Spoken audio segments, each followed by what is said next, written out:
Hey folks, and welcome back. Joshua here. I want to cover something I realized that I forgot to cover in my video session on communication. In that two-parter, I talked about communication from the standpoint of giving, meaning expressing what it is that you want to say. I realized I neglected to talk about listening. So thinking about this video, I realized that the yin-yang symbol is a perfect demonstration of what I'm meaning to talk about when I talk about communication from the expression standpoint and communication from the listening standpoint. So if you don't recall, this is what the yin-yang looks like. So noticing that symbol talks about the duality that we experience on a daily basis. The black part, the yin part, is what I want to use to describe listening. So the white part is called yang, which is the masculine side, which don't get it confused with sex and sexuality. It has nothing to do with that. What it means is that place of form and structure. That's the part that I mean when I talk about expressing yourself. The black part is the yin part. That's the feminine part. That's the part that keeps us open and receptive. So looking at the duality of the yin and yang from a communication perspective, listening is about being open and receptive and being able to receive that which you're getting. As usual, I want you to recognize all the stuff that I'm talking about fits equally with the self as it does in working with someone else. So that means all those things that I'll be talking about, you can learn to use with yourself, so learning to listen to yourself, and also learn to use with other people and listen with them. And of course, the point is the more you're able to do for yourself, so the better you are at listening to yourself, the better you'll be at listening to other folks. All right, let's get started. All right, first up on the 3 C's is calmness. Now, calmness sounds pretty straightforward, and it's specifically about a bodily state. When we're able to be calm in the body, what's going on is we're relaxed, our muscles are not tense and tight, our chest is not tense and tight, and we're able to be available to the person when they're speaking to us. Also, of course, it's about being available to the self as well. Because when we're calm, not only is our body open, but our mind is open. So calmness of body and calmness of mind is very much like that empty cup that Buddhism talks about. Being able to be open and receptive to what it is that might be coming our way. Now towards that end, what that looks like is recognizing that we have to be in that calm place to really fully get what someone is saying.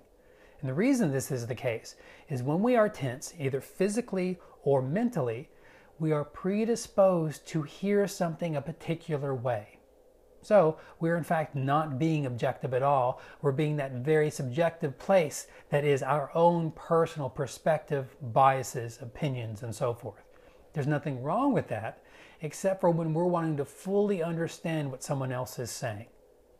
And if I didn't explain that at the very beginning of the video, that's really what the underlying point of listening is it's to really understand. So the practices and processes of getting calm looks like all the meditative stuff that I've talked about and that you can find anywhere online. So whatever your technique is to getting calm, I encourage you to employ that. I very much recommend and enjoy talking about breath work. That right there is the key for me to being in a place where I'm being open and receptive. Because notice that when we're breathing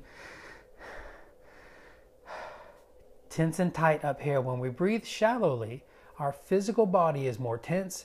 What that oftentimes does is lead to a mind that's more tense and tight, and then we're not in a place that we can actually listen. So what I encourage you to do is to practice a technique like belly breathing or the 5 senses meditation, which I've talked about before, yoga, exercise, anything that trains you to recognize the body as calm. And that's the interesting thing, is very oftentimes we are not calm and we don't know that we aren't. And so we go into a conversation with a loved one, a coworker, a boss, whomever, and when we're tight and don't know it, it can lead to us not being able to fully take in the information that someone's getting or giving us. And then we find ourselves irritated, frustrated, and maybe even in an argument. Then we've completely stopped listening and we're expressing instead. And then probably expressing something vehemently. That doesn't normally go so well. The second C is caring. Now I could say give a shit, but I didn't want to because that's not a C. So C for caring means actually wanting to know what it is that someone has to say. Now again, this fits for you as well. I've very much learned that people very much don't care what their bodies are telling them or what their thoughts are telling them about themselves. So caring is key to really getting it, that you have to have a perception of want, of desire. That's what's so interesting about this listening thing. If you really don't want to hear it, you're not going to. Now it sounds pretty obvious, but think about the last time that you spoke with someone, whomever, and you could just tell that they didn't give two cares about what it is that you were saying. So the problem is you're talking on and they're zoning out, rolling their eyes, heavy sighing. They're not showing care in what it is that you're saying. Likewise, we do the same thing to ourselves when we skip over very important aspects of our life. Most specifically, those emotions we have and the beliefs that spawn them. So care is a perspective of honoring what it is that's there. Now notice then, I'm not saying that we agree with what is being said. Care does not agree necessarily. It simply acknowledges the truth that it's there and shows that you're willing to receive what it is that's being said, either internally with the self or outside with someone else. The third C is curiosity. Curiosity is something I've spoken about in other videos, and it's something I speak about with clients, I mean literally every time I see them. Curiosity is the end-all be-all of getting outside of indifference, frustration, and not caring. So with curiosity, what you're doing is you're entering a situation in which you actually have calmness, caring, and genuine desire to know. That's all curiosity is genuine desire to know. Now, I had a conversation with someone just earlier in session about how you can be curious about something that you're really bored about. So my example in another video was NASCAR. I don't want to beat NASCAR up, so I'll use sewing. My wife's a sewer, my mother-in-law's a sewer, they love it. I find it boring. So I don't necessarily want to talk to someone about sewing. However, I have spoken with my wife and my mother-in-law about what they find interesting about sewing. That is curiosity. I don't really care so much about sewing per se. What I care about is their interest in it.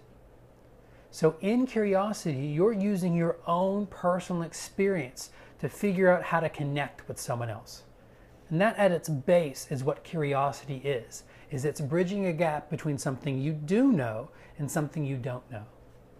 Now the something that you do know might be something as simple as knowing that you don't know something. So prior to talking to my family about sewing, I didn't know why they were interested. Now I do. So what that means is I still don't necessarily care at all about sewing, but I do very much enjoy hearing the excitement in my family's voices when they talk about sewing. It's that genuine interest in something that they love that curiosity lets me have.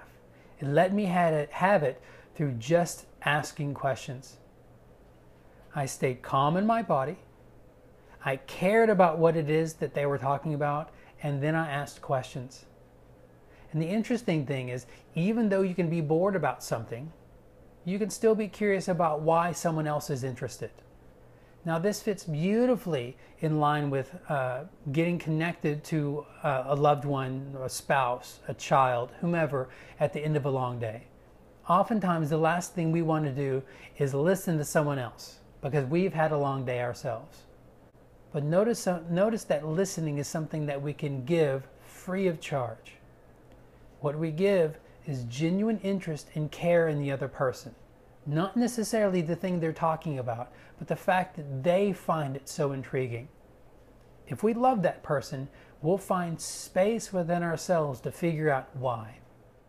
So, the 3 C's of calmness, caring, and curiosity allow us to be in a place where we can receive information from someone and not twist it or turn it or make it something other than what it is.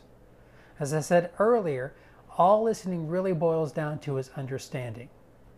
With understanding, we're more likely able to get to a place of acceptance. Now, what could be nice is we can get to a place of agreement. but that's not necessarily something that has to happen. But we can't get to acceptance without understanding, and we can't get to understanding without listening. So I encourage you to practice these and learn to become a much better listener towards yourself and towards others.